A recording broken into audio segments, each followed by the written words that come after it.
बिस्मिल्लाहिर्रहमानिर्रहीम।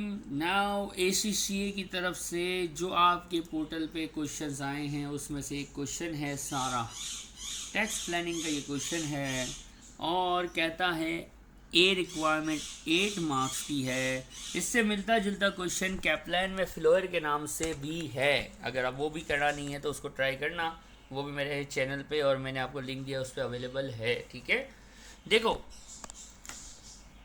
whether or not it will be a saving of tax and NIC for the tax year 24-25 अगर वो business incorporate करे तो बेटा अभी चला रही है बाजी सोल ट्रेडिंग। क्या चला रही है?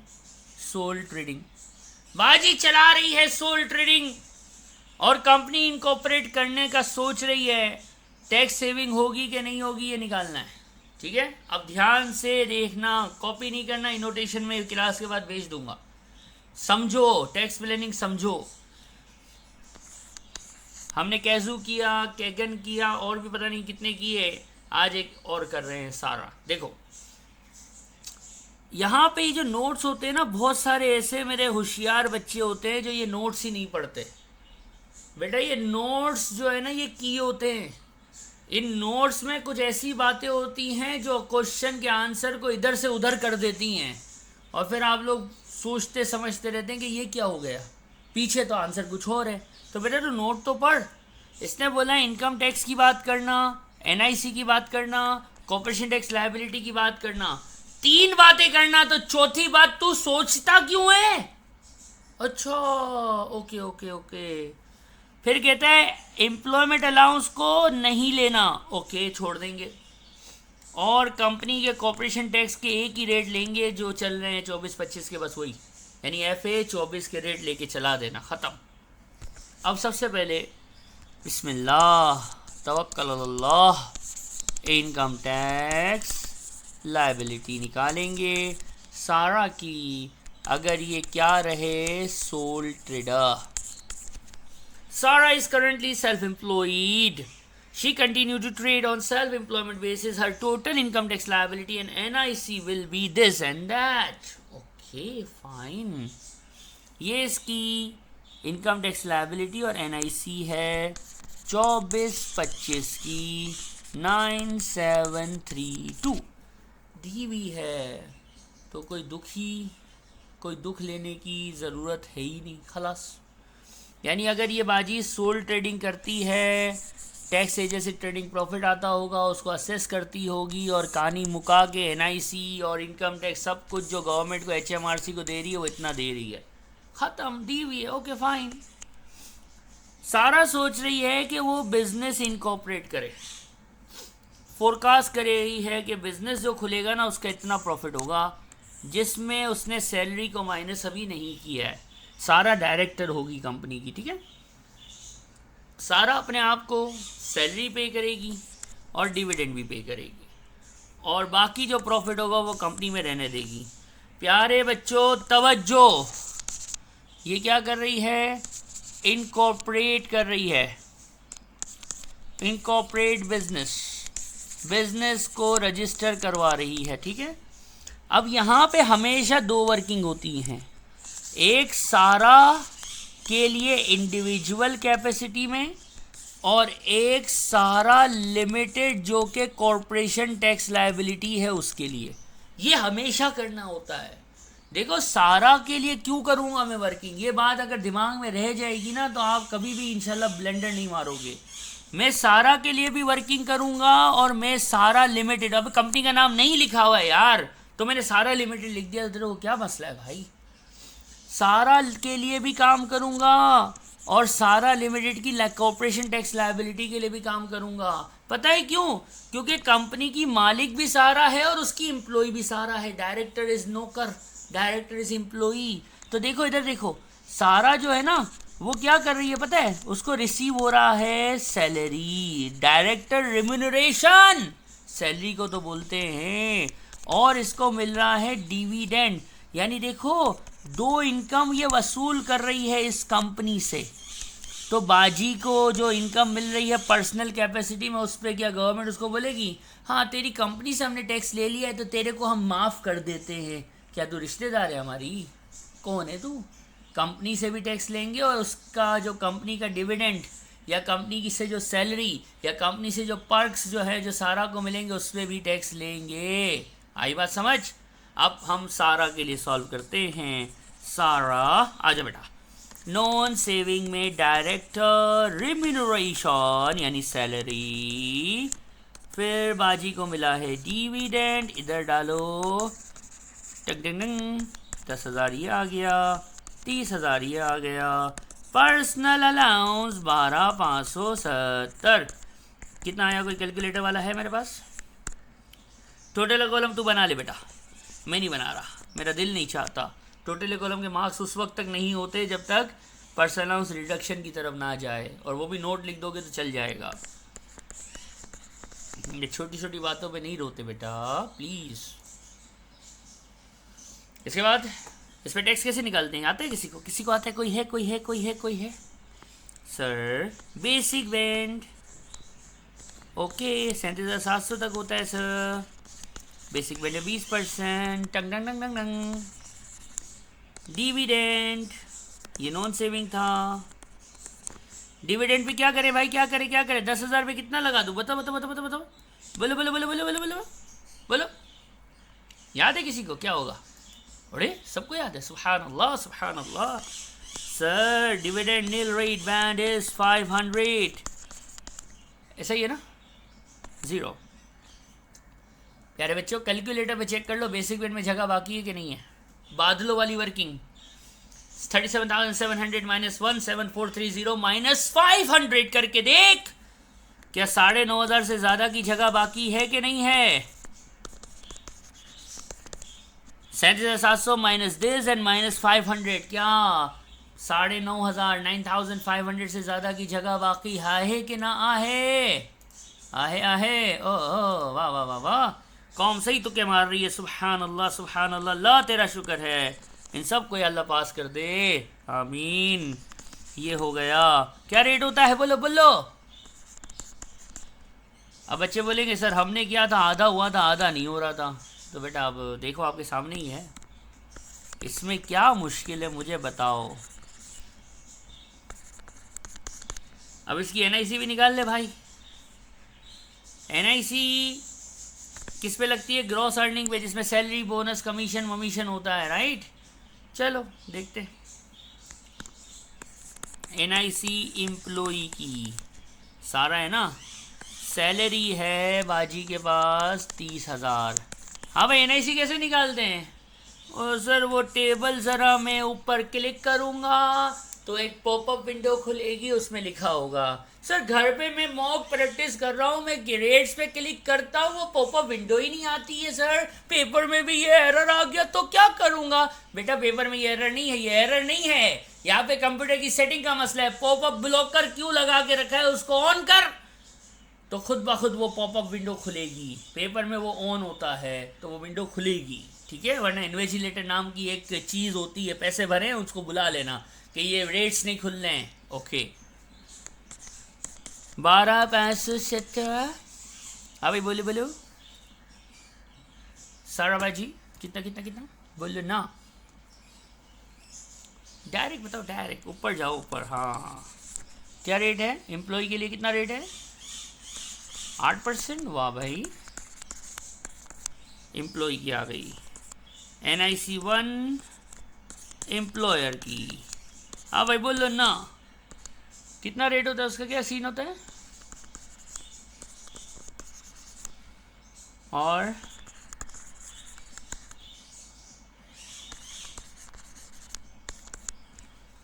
सही लिखा है मैंने आंसर।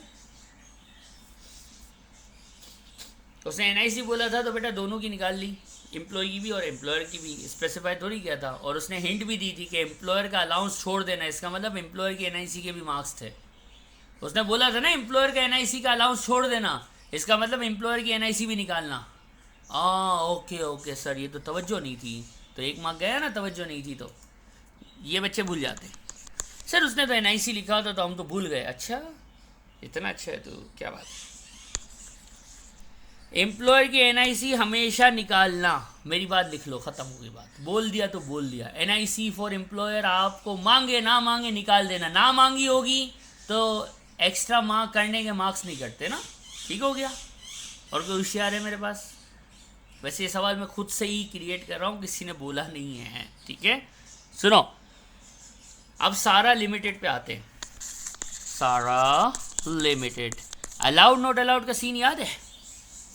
क्वेश्चन कहाँ गया, किधर है किधर है? 50,000 before taking account of salary. ओ ओ ओ ओ, ट्रेडिंग इनकम दी हुई है, लेकिन ये बिफोर शिफोर है, अनएडजस्टेड है। कितनी है ट्रेडिंग इनकम? इधर देखो कितनी है, देखो ऊपर 50 है। प्यारे बच्चों, 2 पेमेंट्स हुई हैं, एक ये और एक ये। कितनी पेमेंट्स हुई हैं? 2। कितनी पेमेंट्स हुई हैं? 2। तो डिविडेंड तो ऑनर का होता है। मेरा दिल चाहता है मैं वो लफ्ज लिखूं जो मैं शुरू से पढ़ाता हूँ, दुश्मन तू मेरा मैं तेरा दुश्मन, हाय हाय। नॉट अलाउड, डिविडेंड माइनस नहीं करना है, माइनस हुआ भी नहीं है, होना भी नहीं चाहिए, छोड़ दे, सिलेंटी चोर को छोड़ दे।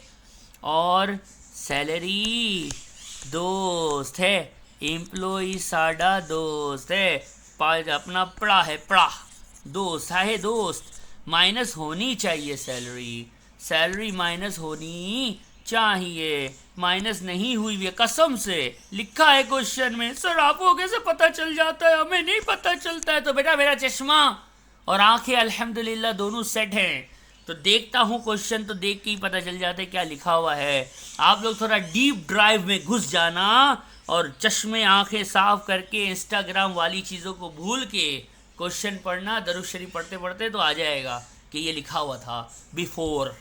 ओके सर, तवज्जो, ये आ गया 20,000। अब मेरे बच्चा मेरी बात गौर से सुनना, कुछ बच्चे यहाँ होते हैं जो इस 20,000 को फाइनल आंसर बना के शुरू हो जाते हैं और गलत करते हैं। तो उनसे दरख्वास्त है ज़रा एक बात ध्यान से देखो, अलाउड नॉट अलाउड की गेम याद करो। ये NIC 1 कौन पे कर रहा है? Sir employer. सारा लिमिटेड पे कर रही है, एक्सपेंस है, कंपनी का खर्चा है। किस पे है ये? क्यों पे कर रही है? एम्प्लॉय की वजह से कर रही है। तू मेरा दोस्त है, मैं तेरा दोस्त हूँ। अच्छा, इसलिए सर आज यार समझ आ गया। इसलिए हम जब किट देखते हैं ना तो NIC 1 एम्प्लॉयर वाली उसने अलाउड एक्सपेंस में डाली होती है। अगर माइनस हो चुकी हो और होनी भी चाहिए तो ज़ीरो लिखा जाता है। यहाँ पे माइनस नहीं हुई है, बिफोर है ना क्वेश्चन में लिखा हुआ, तो इसको भी माइनस करना है। ये वो छोटी सी गलती है जिसको बच्चे किट करते हुए इग्नोर करके पता नहीं कुछ अपने आप से बोल देते हैं। इसका मतलब यूँ नहीं यूँ होगा, यूँ नहीं यूँ होगा, तो बेटा यूँ यूँ चू चू नहीं होगा। इसके पीछे कानून है। एम्प्लॉयर NIC 1 एम्प्लॉई के लिए पे करता है। एक्सपेंस पे टैक्स मैंने बोला था, एम्प्लॉई को सैलरी पे देना होता है और एम्प्लॉयर को एक्सपेंस पे देना होता है। खर्चे पे टैक्स, वो खर्चा क्यों किया? क्योंकि बंदा रखा। बंदा कौन है? एम्प्लॉई है। एम्प्लॉई कौन है? दोस्त है। दोस्त का खर्चा अलाउ है, माइनस नहीं हुआ है तो होना चाहिए, तो करना। Okay sir, corporation tax liability at the rate of 19%। Sir आपको कैसे पता चला 19%? बेटा 50,000 से नीचे नीचे आ रहा है। यही इसका देखो, सुनो, ये इसका ट्रेडिंग इनकम, यही इसका TTP, यही इसका AP, यही इसका टोटल प्रॉफिट। कर लो, होशियार ये नहीं करना ज़्यादा लंबी चौड़ी, बस ये हो गया ख़त्म, फिनिश। तो 8 में से 7 मार्क्स मुझे मिले। कितने मिले? 8 में से 7। अब फाइनल करते हैं, लाइन लिखनी पड़ेगी ना, कंक्लूजन। चलो भाई कंक्लूजन। अस्तगफिरुल्लाह अज़ीम। टैक्स चल जा, टैक्स सेविंग। एक्साइटेड हो गया ना, पेन भी एक्साइटेड हो गया कि इतना जल्दी कैसे सॉल्व हो गया है। चलो, सारा और सारा लिमिटेड, तवज्जो तवज्जो, सारा का कितना था, देखो देखो, सारा का था सर ये 4317। यही काम करो, आप लोग परेशान हो जाओगे, आप लोग ऐसे में दुखी होते हो ना, तो मैं आप दुखियों के लिए एक और सहूलत देता हूँ। चलो देखो इधर स्क्रीन पे तवज्जो, इफ, मैं लिख रहा हूँ, इफ सारा incorporated business, she will suffer total of that much। अब ये टोटल कैसे आएगा देखो, खुद का टैक्स, खुद की एनआईसी, खुद का टैक्स, खुद की एनआईसी, कंपनी की एनआईसी और कंपनी का टैक्स। कितना कंपनी का टैक्स? ओवरऑल सारा बाजी अगर कंपनी रजिस्टर करेगी, इनकॉर्पोरेट करेगी, तो ओवरऑल कंपनी और सारा मिला के इनकॉर्पोरेशन के बाद ये कितना टैक्स पे करेंगे, ज़रा कोई टोटल कर दे मुझे। अगर सारा बिजनेस इनकॉर्पोरेट कर लेगी तो ओवरऑल में ये मिलजुल के कितना टैक्स पे करेंगे? 11847। क्वेश्चन में लिखा हुआ था, क्वेश्चन में कुछ लिखा हुआ था, क्या लिखा हुआ था कि अगर ये ऐसे ही सोल ट्रेडर चलाती रहे तो कितना टैक्स पे करेगी? 9732। तो आपको क्या लगता है? Therefore, if Sarah incorporated her business, there would be additional tax and NIC of dash. ये डैश कितना आएगा? 11847 माइनस वो क्वेश्चन में गिवन था कितना बेटा, ये 8 मार्क्स का सवाल था, ये टैक्स प्लानिंग था बेटा। ये आपके ACCA वाले एग्जामिनर ने अपने गुनाहगार, सियाहकार, बदकार पेप्सी वाले हाथों से लिखा है। तौबा तौबा हराम अलैक। ये मैंने कितनी देर में किया, समझा समझा के किया। Timing is not an issue in tax के पेपर। टैक्स के पेपर में आप बस एक बात याद कर लो, सेक्शन A करना, सेक्शन B करना, फिर सेक्शन C करना, ठीक है। आखिरी बार बता रहा हूँ, कितने मार्क्स का सेक्शन A है? बोलो, कोई कैलकुलेटर उठा लो मुझे साथ, कितने मार्क्स का है? Yes you are right. कितने मार्क्स का है सेक्शन A? 30 मार्क्स का है। 1.8 मिनट पर मार्क है। कितने हुए? मल्टीप्लाई करो, कोई मल्टीप्लाई करो। 54 मिनट्स। मैं ये कहता हूँ आप इसके लिए घड़ी देखना 50 मिनट, ठीक है। यहाँ पे भी आएगा, आप घड़ी देखना 50 मिनट। फिर इसमें एग्जामिनर ये बदतमीज़ी करेगा, ठीक है। क्या बदतमीज़ी करेगा? आपको क्वेश्चन 1 देगा टैक्स प्लानिंग का, क्वेश्चन 2 देगा कॉरपोरेशन का, और क्वेश्चन 3 देगा इंडिविजुअल का। इसको हम करेंगे लास्ट में, यही मैंने बताया है ना बार बार। इसको या इसको आप नंबर 1 पे ये करेंगे फर्स्ट, नंबर 2 पे ये करेंगे सेकंड। अब जिसको कॉरपोरेशन ज़्यादा अच्छा आता होगा वो CRQ में कॉरपोरेशन पहले करेगा। जैसे कि मैं कहता हूँ चलो कनान है, कनान को कॉरपोरेशन बहुत अच्छा आता है, तो वो कॉरपोरेशन का क्वेश्चन 15 मार्क का करेगा और इसके लिए 30 मिनट्स का टाइमर लगाएगा। जीतू है वो इंडिविजुअल को पहले करेगा, 30 मिनट्स में करेगा। 4th नंबर पे फिर 30 मिनट्स यहाँ करेगा, और आखिरी में जो टाइम बचेगा वो यहाँ होगा। आप ये मेरी बात गौर से सुन लो, इंशाल्लाह आप लोग ये 50 मिनट से बहुत पहले कर लोगे। ये वाले में आप ज़्यादा नहीं कहता, बिइज़्निल्लाहि ताला जिन्होंने शुरू से अच्छे बच्चों की तरह सब कुछ पढ़ा है वो 30 मिनट में ये कर लेंगे। और जिसको कुछ भी अच्छा नहीं आता होगा तो जून 26 उसी के लिए है, ठीक है। तो 30 मिनट में ये हो जाएगा। जो टाइम बचेगा वो इधर इधर इधर और इधर मैनेज हो रहा होगा। तो ये था सारा, और छोटा सा मैंने दोबारा से 4 बार पहले भी बता चुका हूँ, 5वीं बार फिर रिपीट किया है कि पेपर कैसे करना है। ये हो गया ख़त्म।